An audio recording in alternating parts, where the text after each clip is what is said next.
से संबित जी ने कहा कि बहुत साफ वहां नारे दिखे, देश विरोधी नारे दिखे, भारत के टुकड़े होंगे के नारे दिखे।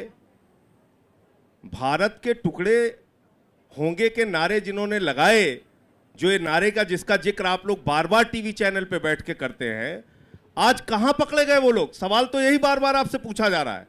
जिन लोगों ने मुंह पे पट्टी बांध के वहां नारे लगाए कि भारत की बर्बादी के तक जंग जारी रहेगी, भारत के टुकड़े होंगे, उन लोगों को अब तक आपकी पुलिस क्यों नहीं गिरफ्तार कर पाई? इस बात पे अपना फेलियर मानिए आप, पहली बात।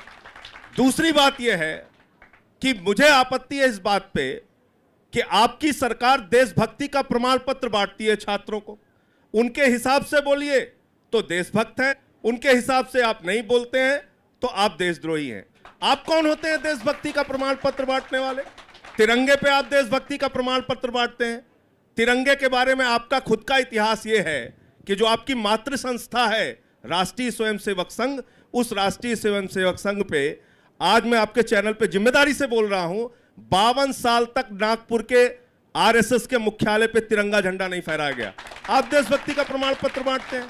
आप देशभक्ति का प्रमाण पत्र बांटते हैं वो लोग जिन्होंने 1929 में लाहौर के अधिवेशन में तिरंगे का विरोध किया।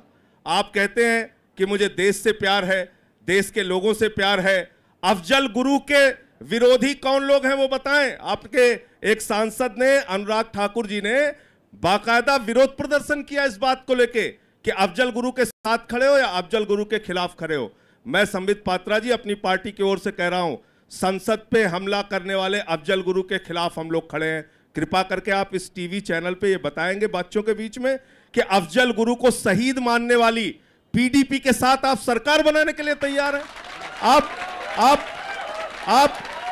आप मंत्री, आपको उप मुख्यमंत्री का पद मिले, आपको लाल बत्ती की गाड़ी मिले, आपको मंत्री का पद मिले, आपको जम्मू कश्मीर में सरकार बनाने का मौका मिले, तो आप देशभक्ति से समझौता कर लेते हैं। कैसी है देशभक्ति आपकी?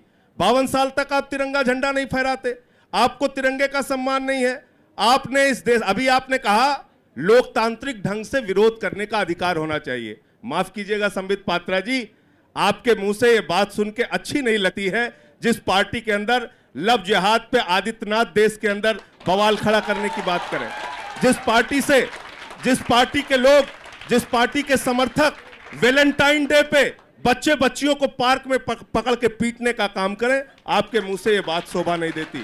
आपने इस देश की लोकतांत्रिक संस्थाओं को खत्म करने का काम किया है, छात्रों की, नौजवानों की आजादी को खत्म करने का काम किया है। इसलिए मैं कहता हूं इस पे चिंतन कीजिए, विचार कीजिए। प्रधानमंत्री जी कहते हैं वो संघ के सच्चे स्वयंसेवक हैं, राजनाथ सिंह जी कहते हैं वो संघ के सच्चे स्वयंसेवक हैं। मेरा आपसे बड़ी विनम्रता पूर्वक सवाल है, संघ के सच्चे स्वयंसेवकों, आपने 52 साल तक नागपुर के मुख्यालय पे झंडा क्यों नहीं फहराया? मेरा आपसे बहुत विनम्रता पूर्वक सवाल है, आप अपनी शाखा में तिरंगा क्यों नहीं फहराते? आप कृपा करके देशभक्ति का प्रमाण पत्र छात्रों को मत दीजिए, नौजवानों को मत दीजिए। इस देश का छात्र, इस देश का नौजवान, इस देश के विश्वविद्यालय में पढ़ने वाला रोहित वेमुला से लेके, कन्हैया से लेके और इलाहाबाद विश्वविद्यालय में अब आप ऋचा सिंह को भी सस्पेंड करने के, उसको बर्खास्त करने की तैयारी कर रहे हैं। इन कार्रवाइयों को रोक दीजिए। इन्हीं नौजवानों ने मोदी जी को वहां तक पहुंचाया है। अगर लोकतंत्र के अंदर आपका यकीन है तो आप कृपा करके